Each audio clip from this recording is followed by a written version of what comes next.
Hola amigos de Nota Jurídico y bienvenidos a un nuevo episodio. Hoy hablaremos de la protección de la propiedad industrial, un tema fundamental para una sociedad de conocimiento como la nuestra.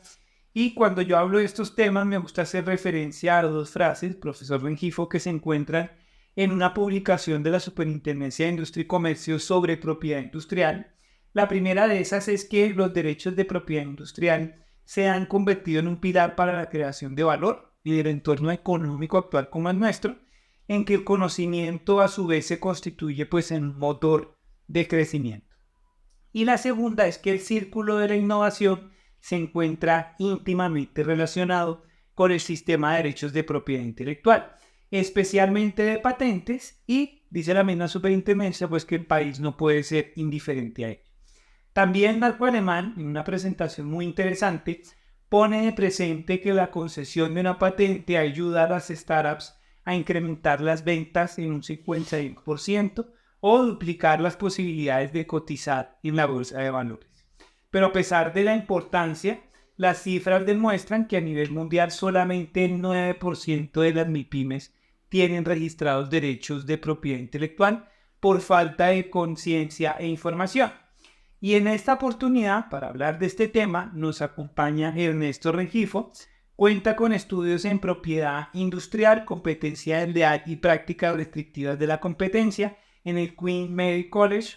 Ha sido invitado a desarrollar también investigación en patentes y biotecnología, autor de múltiples obras. Fue director del Departamento de Propiedad Intelectual de la Universidad Externada de Colombia, abogado litigante en estos asuntos y por supuesto toda una autoridad en el tema. Ernesto, bienvenido. Gracias, Jairo, por las palabras, por la presentación y por esas reflexiones o frases del comienzo de esta charla que me parecen muy al lugar. Aquí estamos para Claro, compartir muchas gracias. impresiones y experiencias, lo que ustedes tienen. Bueno, hablemos entonces en primer lugar de qué es la propiedad industrial y cuál es su importancia. Bueno, la propiedad industrial, por supuesto, es un régimen jurídico de protección a las creaciones, a las innovaciones, aquellos a lo que hoy se suele llamar activos intangibles, aunque la expresión o categoría de activos intangibles es muy amplia. Uno puede hablar de activos intangibles tradicionales recogidos por el concepto de propiedad industrial, pero hay muchos otros activos intangibles que están en remojo, que están en espera para que haya un régimen de propiedad industrial específico para cada uno de ellos, ¿cierto? Entonces, uno puede decir que la propiedad industrial tiene unos activos intangibles tradicionales conformados fundamentalmente por lo que se llama patentes, modelos de utilidad, signos distintivos, información confidencial. Y a todos ellos se les ha unido un régimen de protección llamado el régimen de protección de la competencia desleal. Competencia desleal en esos activos intangibles comprendidos dentro de la categoría propiedad industrial. Y ya en un concepto mucho más amplio, uno podría decir que la propiedad industrial sería una categoría que se ubica entre otra más amplia, que es la llamada propiedad intelectual. A partir de 1968, en la categoría propiedad intelectual, que recogía o que recoge todas las invenciones y las creaciones, se comienza a utilizar, evitándose esa escisión o división entre creaciones protegidas por derecho de autor y creaciones o intangibles protegidos por propiedad industrial. Pero está bien si quieres que reduzcamos nuestra intervención a temas de propiedad industrial, aunque no habría ningún problema en introducir también el derecho de autor dentro de la categoría de propiedad intelectual, pero eso sí, lo que usted considera y lo que usted es el que manda. No, claro que sí, podemos hacerlo así e irle incluyendo Muy los bien, temas. muy bien. Bueno, ¿y cómo se protege la propiedad industrial? Y ya si quiere hablar también de derechos de autor, ¿cómo se protege? Bueno, jurídicamente, la propiedad intelectual, la propiedad industrial, específicamente tendría tres regímenes jurídicos de protección. Uno, por el derecho privado y fundamentalmente por las acciones de infracción a los derechos de propiedad industrial. Dos, por el régimen de competencia leal, porque hay un régimen de competencia desleal que específicamente se aplica a estos derechos de propiedad industrial. Y tres, por el derecho penal, porque la propiedad industrial es un bien, o mejor, los derechos que la conforman es un bien, son bienes jurídicamente protegidos. Y se me vienen a la mente los artículos 306, 307 y 308, que son los tres tipos penales que recogen o protegen la propiedad industrial. Pero esa es, digamos, la protección jurídica, porque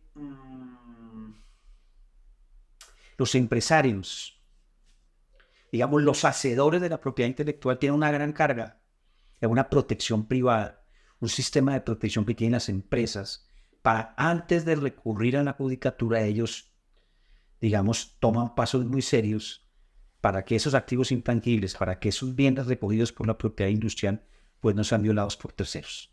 Esa sería como una respuesta general. Ok. Quisiera enfocarme en este momento. Usted nos habla desde el punto de vista del empresario. ¿Cómo hace el empresario también para defender sus derechos de propiedad industrial? ¿Cómo lo hace específicamente? Bueno, y esa reflexión de la protección, digamos, previa a una protección que se busca jurídicamente a través del régimen penal, del régimen civil, del régimen de la competencia leal. Por ejemplo, pensemos en la información confidencial, en el know-how, en el secreto empresarial. Es decir, en donde el empresario, el proveedor de conocimiento, puede pensar que su mejor sistema de protección es la información confidencial. Es decir, mantenerla como secreta, no divulgarla, pero fundamentalmente tomar los pasos adecuados y necesarios para preservar esa información como confidencial, como secreta, porque de ser confidencial, de ser privada, de ser secreta, ahí está el valor económico. Porque los empresarios colocan en el mercado productos y servicios. Y detrás de ese producto y servicio hay mucha propiedad intelectual de por medio. Entonces el sistema de protección no puede ser no una patente, sino una información confidencial. Claro. En el caso de secretos que nos dicen, hay casos, por ejemplo, en donde se ha resuelto que la persona no tomó las medidas para protegerla. Por ejemplo, la información estaba en un archivo en donde todo el mundo tenía acceso a él, todos los empleados. Era un directorio también que podía acceder fácilmente cualquier persona, que es un punto importante de lo que usted nos habla. ¿Qué recomendaciones en su experiencia profesional y respecto de los secretos debería implementar ese empresario? Claro, sí, porque lo público no es protegido. Lo público se opone a lo privado. Entonces, si alguien está esgrimiendo la condición de una información secreta, pues le va a decir es que no era secreta, porque usted fue negligente, porque usted no tomó los pasos necesarios, adecuados, tecnológicamente adecuados para preservar esa información que efectivamente constituye el activo intangible de su empresa, importantísimo, no tomó los pasos necesarios, de modo que esa falta de, digámoslo así, de due diligence, de una diligencia debida, lo puede afectar, porque la persona demandada por violación de secreto dice, pero ¿cuál secreto si es que yo tuve un fácil acceso a una información que no era secreta? Y el supuesto de protección de la información confidencial o secreta es que el titular la haya conservado o haya tomado los pasos necesarios para mantenerla, conservarla como secreta. Bueno, aquí en la introducción yo hablaba un poco del desconocimiento de los derechos de propiedad industrial, a pesar de su importancia, y en su experiencia ha encontrado efectivamente que los empresarios no tienen mucho conocimiento sobre la propiedad industrial, su importancia, cómo protegerla. Bueno, siempre se ha dicho eso. Siempre se ha dicho eso. Yo recuerdo cuando comenzaban mis primeros pasos en la propiedad intelectual, en la propiedad industrial, pues siempre se decía, es que hay que socializar, pero yo creo que se han hecho avances en ese tema. Los países en vías de desarrollo, el sur global, como eufemísticamente el norte rico nos llaman hoy en día, es consciente de que aquí se produce propiedad intelectual, seguramente no con el desarrollo tecnológico de los países ricos, pero que merece protección. Entonces, estos países han tomado conciencia que así como el mundo rico es poderosamente sensible y económicamente y políticamente sensible a proteger sus invenciones, nosotros podemos proteger. Doy un ejemplo: denominaciones de origen. Las denominaciones de origen son respuestas institucionales a derechos de propiedad industrial de países que no tienen un gran músculo económico financiero para apoyar inversiones. Entonces, hay ciertos derechos de propiedad intelectual, de propiedad industrial, concretando a nuestro tema, en donde sí vale la pena concientizar más. No obstante, repito, yo creo que hemos mejorado mucho en la necesidad de protección. Pero tenemos unos grandes retos. Yo retomo aquí lo que Acemoglu y Robinson en el libro ¿Por qué fracasan las naciones? Es como necesitamos apoyo institucional. Es decir, el Estado, las instituciones tienen que crear un entorno afable, propicio para defender mucha innovación que hay en nuestros países. Claro. Y ahorita hablando de la denominación de origen, recordé que cuando yo estaba en la Superintendencia de Industria y Comercio, en la Delegatura para Asuntos Jurisdiccionales, en ese momento sacamos de las primeras medidas protegiendo una denominación de origen. En este caso era de champán. Champán, ya, no es. Sí, señor. Yo recuerdo que yo tuve que ver con la denominación de origen Café de Colombia.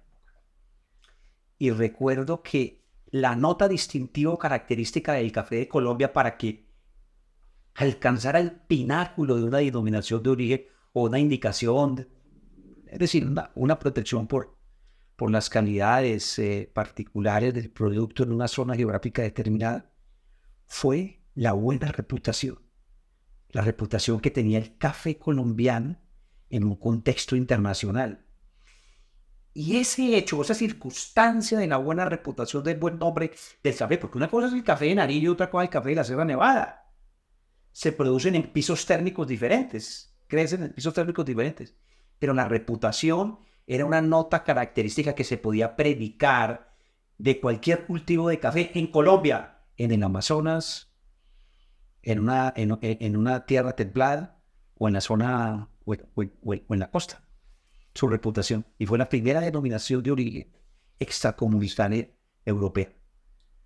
Bueno, ya hemos hablado de la posibilidad de proteger judicialmente los derechos de propiedad industrial, específicamente la acción por infracción. ¿Qué particularidades en materia procesal tiene esta acción y se nos podría hablar frente a la patente, frente a las marcas, etcétera, etcétera? Bueno, muy bien.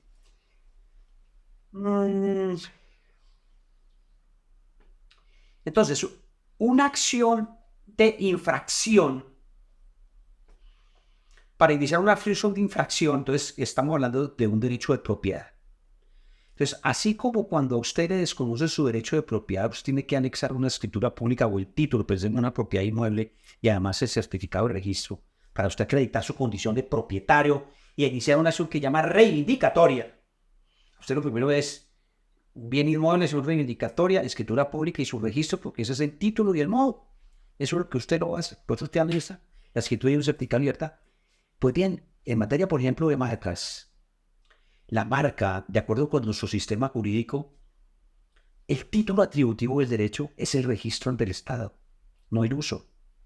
Entonces, lo primero que uno tiene que hacer lo primero que uno tiene que hacer una acción por infracción de marca es probar su titularidad. Y la titularidad se prueba con el registro que expide la Superintendencia de Industria y Comercio, salvo las marcas notorias o renombradas, que ahí sí no hay necesidad, pero tienes otra carga en la puerta que es probar la notoriedad, porque eso no es un tema de hecho notorio, sino que la notoriedad tiene que probarse. Pero esa es una acción aparentemente sencilla.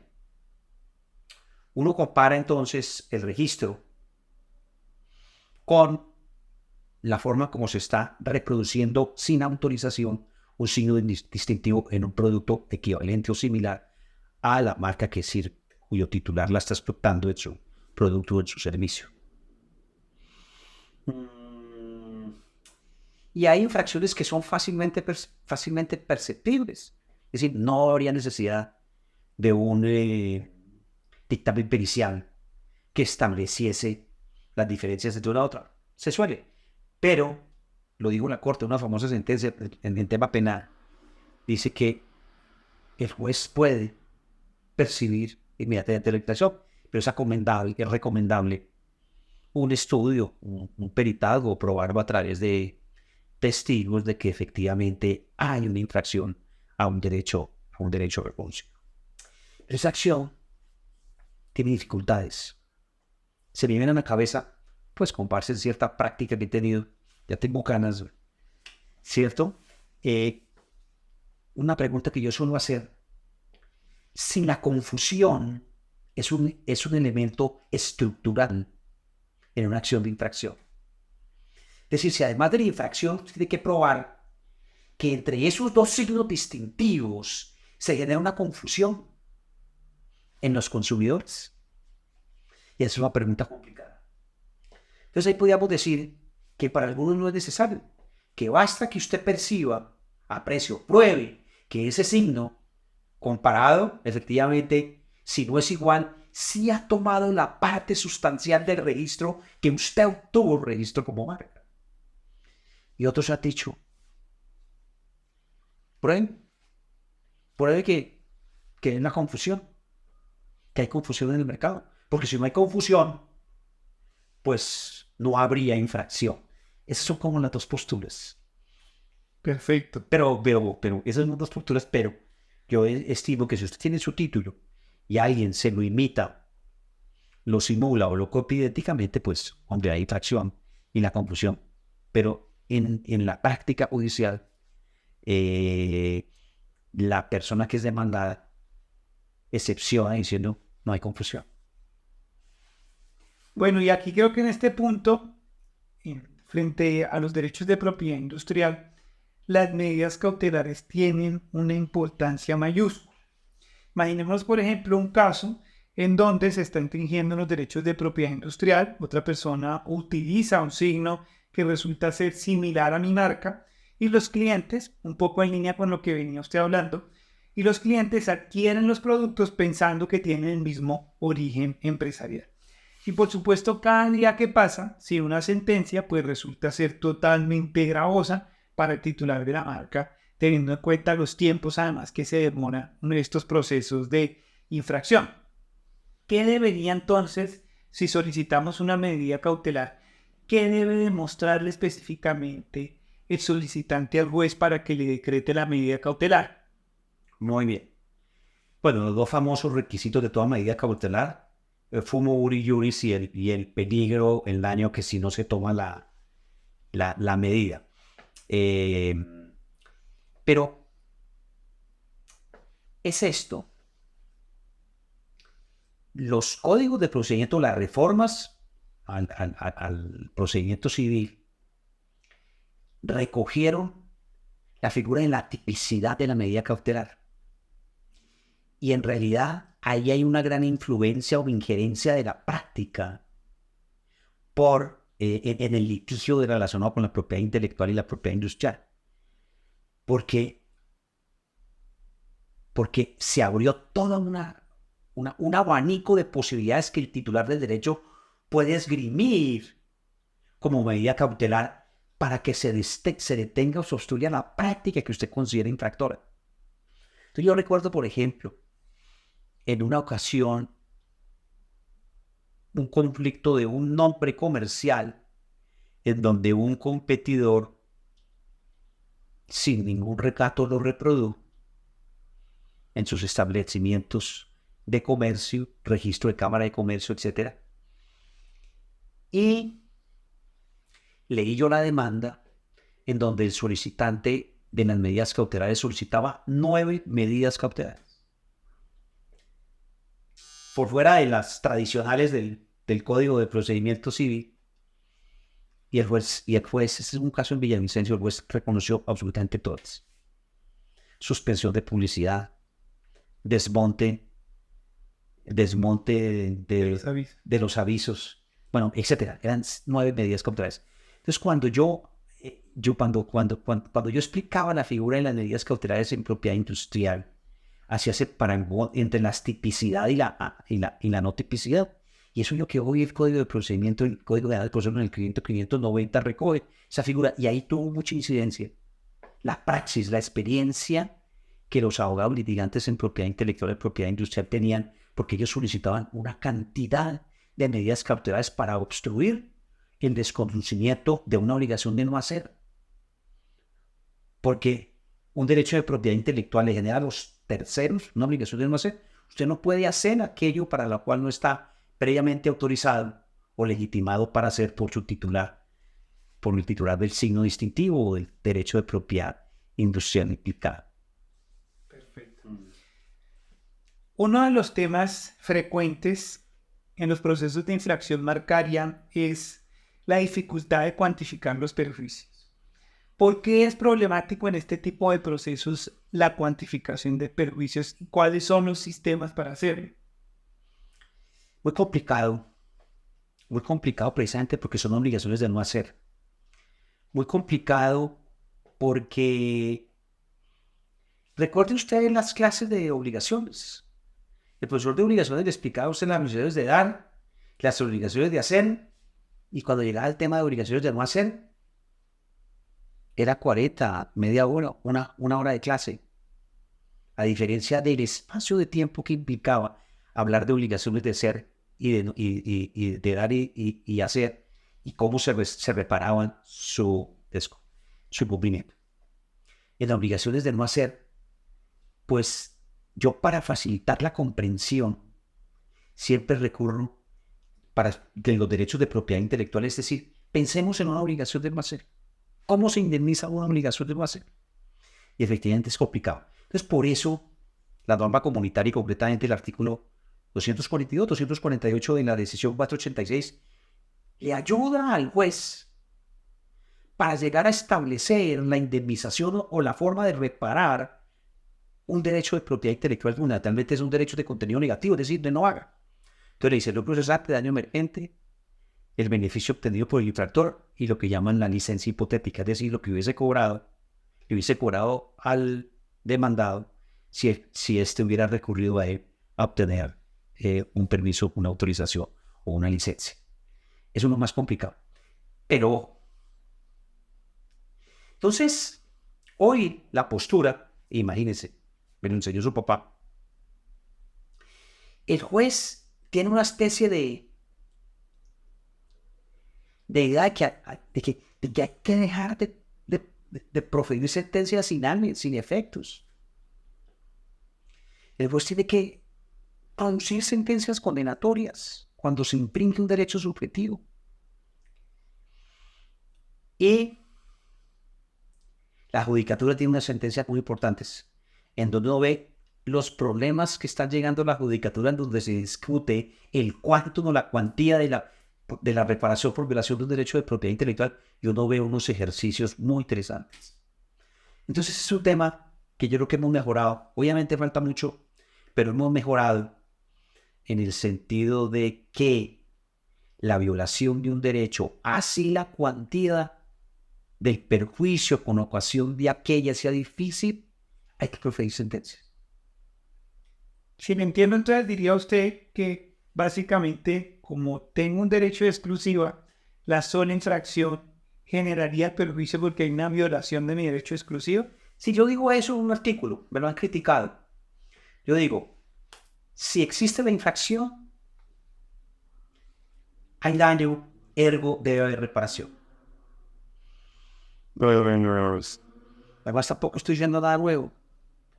En el año 2016, la Corte Suprema, con ocasión de la violación del nombre, de la reputación de un cuentacorrentista que aparecía en una base de datos, dijo, infringido el derecho, surge la obligación de reparación.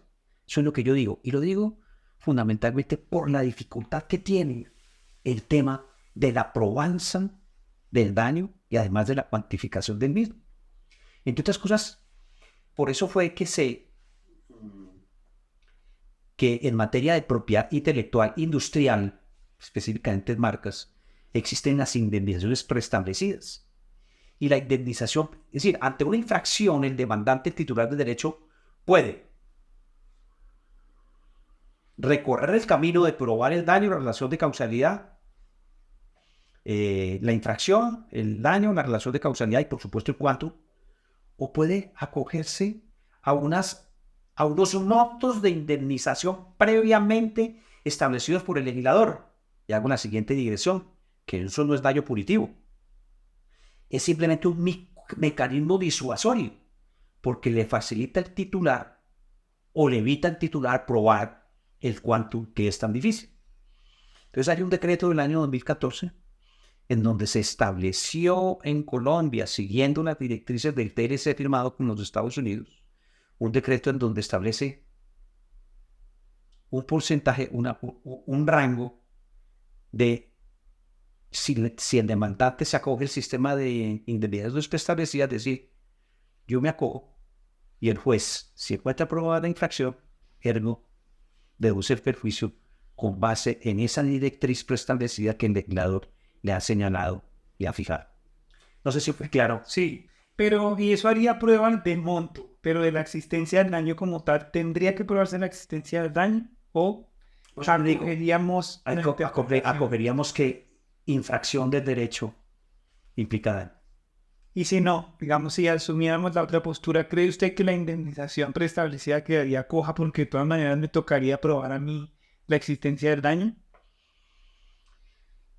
Sí, si usted prueba la infracción, usted no tiene que probar el quantum de perjuicio, porque con esa postura, infracción significa daño. ¿Alguna recomendación? Además, porque lo dice el Código Civil en el artículo 1615. Dice que tratándose de obligaciones de no hacer, se debe indemnización a partir del momento de la contravención. Creo que es la palabra que utiliza Andrés Bello, 1615 de nuestro mar. Dice, la indemnización surge a partir de la contravención. Entonces, también me lo ha criticado, pero hay que provocar discusiones. Perfecto. Entonces digo, si hay infracción, hay daño. Y eso es lo que digo en la Corte respecto a un derecho fundamental al buen nombre. Digo, infracción, hay obligación de reparación de la sentencia en 2016. Bueno, aquí en este punto, ¿alguna otra recomendación frente a litigios de propiedad industrial? Sí, habría varias. Se me ocurre. La primera es la siguiente, muy importante. Y es, en los fundamentos de derecho, invocar norma nacional, no norma comunitaria, para evitarse la interpretación prejudicial, porque la interpretación prejudicial se demora. Entonces uno puede plantearle al juez, señor juez, hay una infracción de mi derecho de propiedad industrial o mi derecho de autor, y las normas nacionales son suficientes para hacer el litigio. Pero cuando usted cita una norma comunitaria, se puede plantear la interpretación prejudicial y el proceso se alarga. Entonces, como la interpretación prejudicial se requiere cada vez que se va a aplicar una norma comunitaria, eso implicaría una suspensión del proceso. Afortunadamente, el Tribunal Andino de Justicia acogió la interpretación ya realizada, lo que evitaría en ciertos casos solicitar, pero este es un tema que hasta ahora estamos comenzando y me parece que es una postura muy razonable frente al tema del tiempo, porque tiempo que transcurre, verdad que se escapa, como decía Santo Tomás. Claro. ¿Alguna otra? Ponerle cuidado al tema de la prescripción. La prescripción en una acción de competencia desleal es 2 y 3 años y por violación de marca 2, 5 años. Y llamo la atención a la postura de la Corte Suprema de Justicia en el caso Uber, que declaró prescrita la acción porque el término es 2 años y en todo caso 3 años. Y en todo caso es a partir, usted tuvo conocimiento 2 años y en todo caso 3 años. Usted no podría alegar que como la conducta era repetida, pues es a partir de la suspensión del acto, sino, y en todo caso, la expresión en todo caso. Entonces eso es como para que sobre todo aquellos que hacen litigio tengan en cuenta el término de prescripción, tanto de la acción de competencia leal como la acción que derechamente que se tiene por infracción del derecho. Bien. Sí. Ya para terminar, en su vida profesional, ¿qué caso es el que más recuerda, sea por lo difícil, sea porque era su primer caso, sea por cualquier otra circunstancia? Pues he tenido varios.